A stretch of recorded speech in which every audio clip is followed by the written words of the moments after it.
Friends, welcome to your YouTube channel Vaibhav tutorials. आज का जो हमारा टॉपिक है वो प्रेजेंट परफेक्ट टेंस के इंटरोगेटिव फर्स्ट टाइप और इंटरोगेटिव सेकंड टाइप के बारे में है।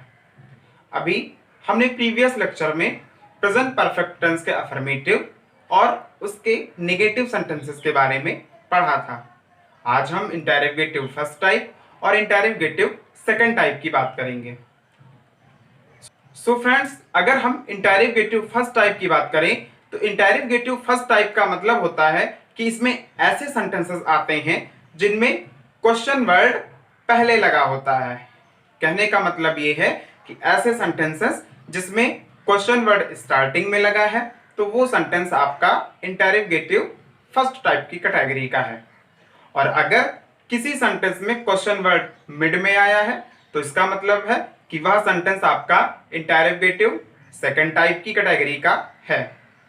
इंटरोगेटिव फर्स्ट टाइप के जब हम सेंटेंसेस बनाते हैं तो स्टार्टिंग हम हेल्पिंग वर्ब से करते हैं और हमारी प्रेजेंट परफेक्ट टेंस की हेल्पिंग वर्ब होती है हैज या हैव। हैज का यूज हम सिंगुलर नाउन के साथ में करते हैं, साथ ही साथ ही, शी, इट होने पर भी हम हैज का यूज करेंगे और आई, वी, यू, दे और अदर प्लूरल नाउन होने पर हम हैव का यूज करते हैं। तो हैज आपका सिंगुलर नाउन के साथ में लगता है और हैव आप प्लूरल नाउन के साथ में लगाते हैं। इंटरोगेटिव सेकंड टाइप की अगर हम सेंटेंसेस की बात करें तो क्वेश्चन वर्ड जो आपका दिया होता है सेंटेंस में उसकी इंग्लिश से हम सेंटेंस की स्टार्टिंग करते हैं। कहने का मतलब ये है कि मान लीजिए अगर क्वेश्चन में क्यों शब्द आया है तो वहां पर हम क्यू की इंग्लिश यानी कि वाई को स्टार्टिंग में लिखेंगे।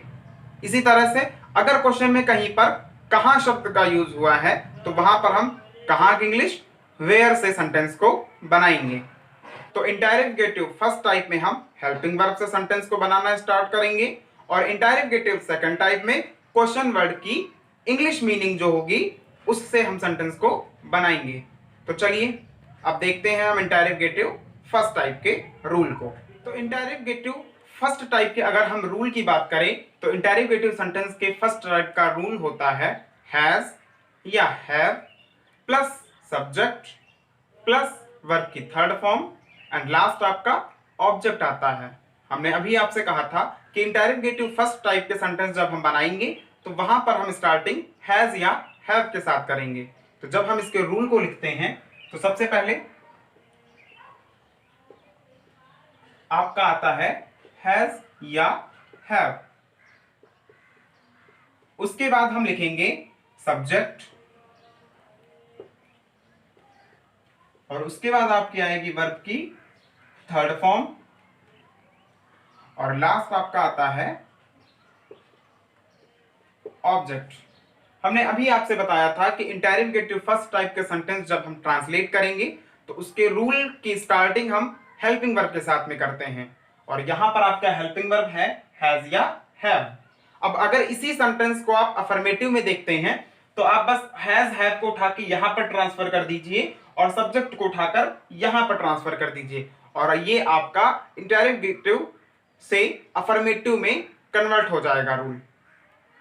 आपको अगर अफर्मेटिव का रूल पता है तो आप अफर्मेटिव से नेगेटिव, नेगेटिव से इंटरोगेटिव और इंटरोगेटिव से इंटरोगेटिव सेकंड टाइप, यानी कि कहने का मतलब यह है कि अगर आपने रूल को समझा है अच्छी तरीके से तो बाकी रूल को आप और अच्छी तरीके से समझ पाएंगे।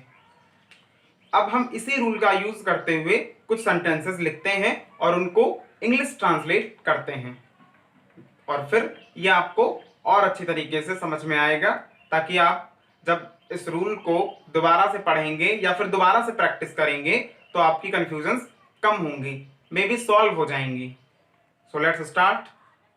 तो देखिए सेंटेंस हमने लिखा है क्या वह जयपुर गया है और जब हम इसको ट्रांसलेट करेंगे तो हम इसी रूल के अकॉर्डिंग इस सेंटेंस को ट्रांसलेट करेंगे।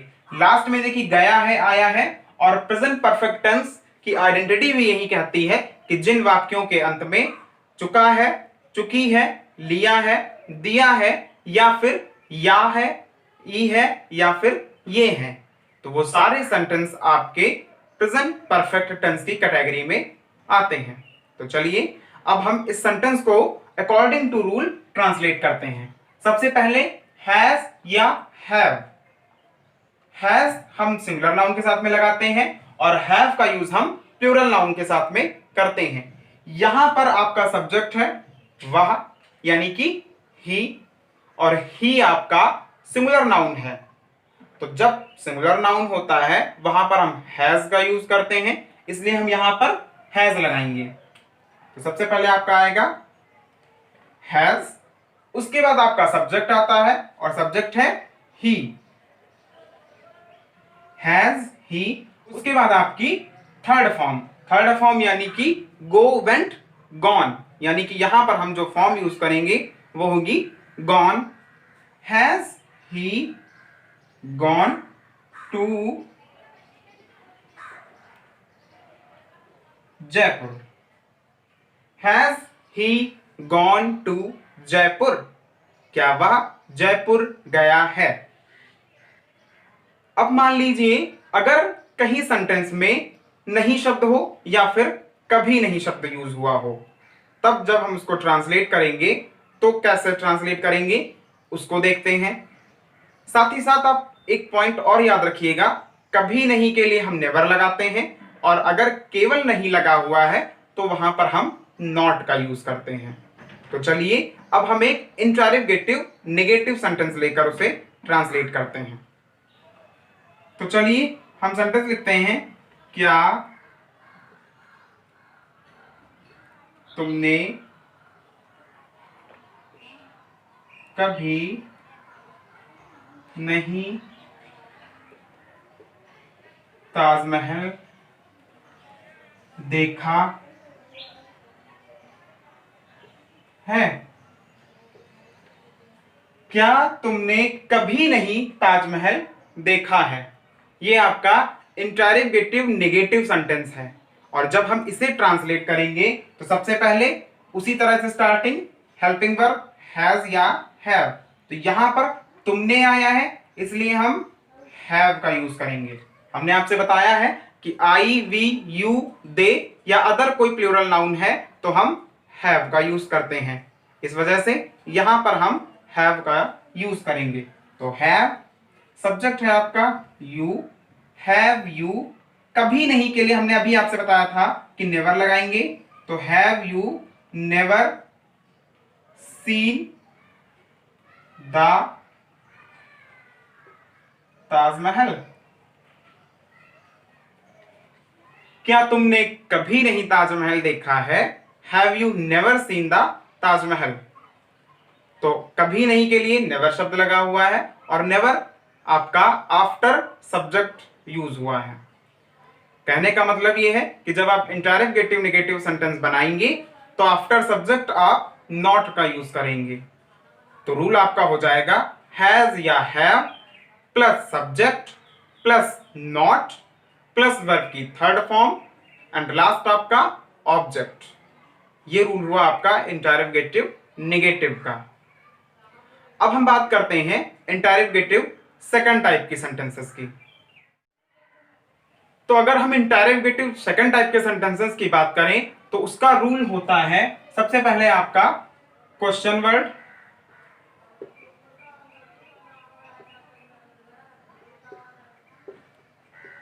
प्लस हैज या have plus subject plus verb की थर्ड फॉर्म एंड लास्ट आपका ऑब्जेक्ट। ये हुआ इंटररोगेटिव सेकंड टाइप का रूल। सेम रूल है इंटररोगेटिव फर्स्ट टाइप की तरह, बस चेंज क्या है कि आप यहां पर स्टार्टिंग में क्वेश्चन वर्ड को ऐड कर दीजिए। हमने आपसे पहले बोला था कि जब भी आपको कोई क्वेश्चन वर्ड दिया होगा तो आप उसकी इंग्लिश से उस सेंटेंस को बनाना स्टार्ट करेंगे इन इंटररोगेटिव सेकंड टाइप सेंटेंसेस। यानी कि अगर क्यों है तो आप व्हाई से स्टार्ट करेंगे, कहां है तो आप वेयर से स्टार्ट करेंगे, कैसे लगा है तो आप हाउ लगाएंगे, क्या लगा है तो आप व्हाट लगाएंगे। मतलब कि जो क्वेश्चन वर्ड दिया होगा आप उसकी इंग्लिश मीनिंग से उस सेंटेंस को बनाना स्टार्ट करेंगे। तो चलिए अब हम कुछ सेंटेंसेस लिखते हैं और इसको ट्रांसलेट करते हैं। जैसे मोहन कहाँ गया है। हमने सेंटेंस लिखा है मोहन कहाँ गया है। कहाँ शब्द यानी कि आपका क्वेश्चन वर्ड मिड में आया है, इसका मतलब है कि ये आपका इंटररोगेटिव सेकंड टाइप का सेंटेंस है। साथ में लास्ट में या है आया है, तो ये प्रेजेंट परफेक्ट का है। देखिए जब आप हिंदी टू इंग्लिश ट्रांसलेट करते हैं तो आप उसको पहचानिए सबसे पहले सेंटेंस को कि वो सेंटेंस किस कैटेगरी का है। सबसे पहले देखिए गया है आया है, तो आप को ये ध्यान आएगा कि ये प्रेजेंट परफेक्ट टेंस का है। उसके बाद आप देखिए कि सेंटेंस के मिड में क्वेश्चन वर्ड आया है, तो मतलब क्या है कि ये इंटररोगेटिव सेकंड टाइप का है। तो फाइनली रिजल्ट क्या आया कि सेंटेंस प्रेजेंट परफेक्ट टेंस का है और प्रेजेंट परफेक्ट टेंस के इंटररोगेटिव सेकंड टाइप का है। तो जब हम इसको ट्रांसलेट करेंगे तो हमारी माइंड में तुरंत आना चाहिए कि प्रेजेंट परफेक्ट टेंस के इंटररोगेटिव सेकंड टाइप का रूल क्या है। अगर आपको रूल तुरंत याद आ जाता है तो आपका सेंटेंस ट्रांसलेट हो जाएगा बहुत ही आसान तरीके से। लेकिन ये होगा कब? जब आप सेंटेंस की प्रैक्टिस करेंगे। ऐसे ही नहीं आप बस केवल 4-5 सेंटेंस बनाइए और उसके बाद आप भूल जाइए। तो आप सेंटेंस की प्रैक्टिस जितनी ज्यादा करेंगे सेंटेंस आपका उतना अच्छा क्लियर होगा। और जैसे ही आपके पास माइंड में आया कि ये प्रेजेंट परफेक्ट टेंस के इंटररोगेटिव सेकंड टाइप का है, आपके माइंड में तुरंत वो रूल आ जाना चाहिए कि question word plus has have plus subject plus verb की थर्ड फॉर्म प्लस ऑब्जेक्ट। और फिर देखिए आप बहुत ही जल्दी बहुत ही कम समय में सेंटेंस को इंग्लिश ट्रांसलेट कर लेंगे। सेम कंडीशन आपकी अप्लाई होती है इंग्लिश टू हिंदी ट्रांसलेट करने में।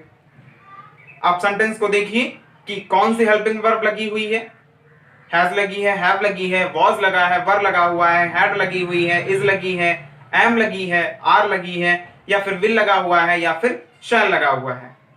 फिर वर्ब की फॉर्म चेक करिए और सेंटेंस आपको समझ में आ जाएगा।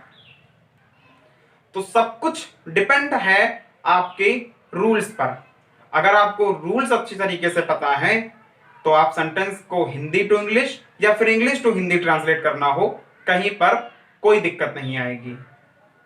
कहने का मतलब यह है कि बेस जो है वो आपका रूल्स हैं, और जब तक आपका बेस नहीं मजबूत होगा तब तक आपको सेंटेंस अच्छी तरीके से समझ में नहीं आएंगे। तो अगर आपको ट्रांसलेशन बहुत ही डीपली पढ़ना है, बहुत ही अच्छी तरीके से तैयार करना है, तो आप रूल्स को रटने के बजाय रूल्स को समझिए और सेंटेंस को बनाइए। मोर देन 20, मोर देन 30, जितना आप बना सकते हैं, जितनी आपकी कैपेसिटी हो बनाने की। और आपको रूल रटने की जरूरत ही नहीं पड़ेगी, रूल आपके माइंड में तुरंत आ जाएगा। जैसे ही आपको पता चलेगा कि प्रेजेंट परफेक्ट टेंस का सेंटेंस है, आपके माइंड में तुरंत रूल आ जाएगा। चलिए अब हम इंटररोगेटिव सेकंड टाइप के सेंटेंसेस लिखते हैं और उनको ट्रांसलेट करते हैं। जैसे हमने अभी ये सेंटेंस लिखा है मोहन कहाँ गया है। जब हम इसको ट्रांसलेट करेंगे तो सबसे पहले वेयर, उसके बाद has Mohan go went gone. Where has Mohan gone, Mohan कहां गया है। आपको अगर इंग्लिश ट्रांसलेट आता है तो आप अपने डेली रूटीन में उन सेंटेंसेस को फॉलो करिए।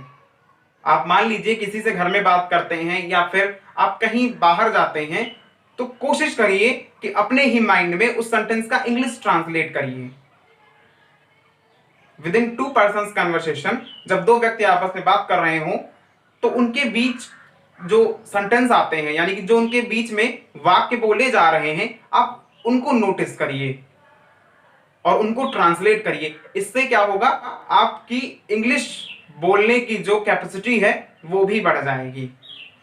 तो टेंस आपके लिए बहुत ही यूजफुल है और बहुत ही बेनिफिशियल है।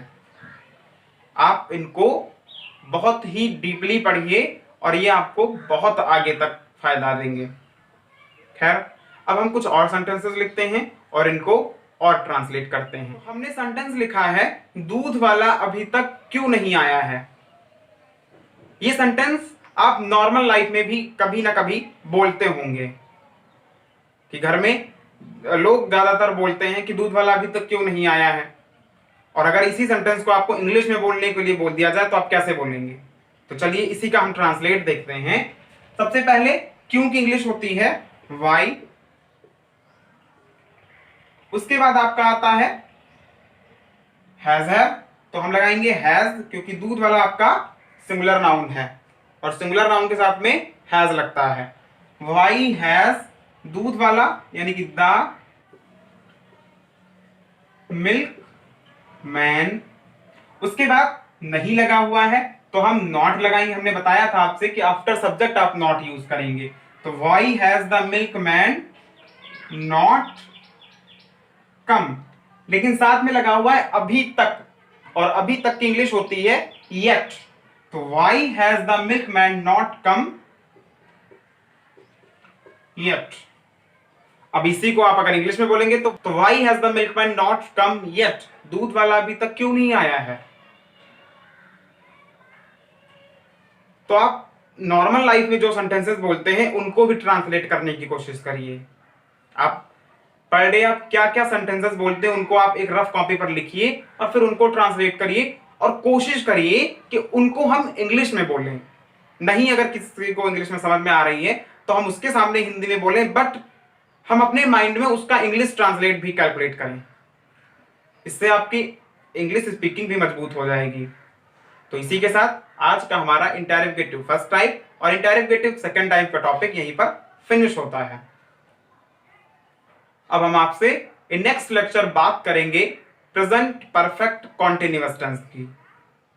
प्रेजेंट परफेक्ट कॉन्टिन्यूअस टेंस आपका प्रेजेंट का फोर्थ टॉपिक यानी कि लास्ट टॉपिक है और इसके बाद आपके पास्ट के स्टार्ट होंगे। Thank you.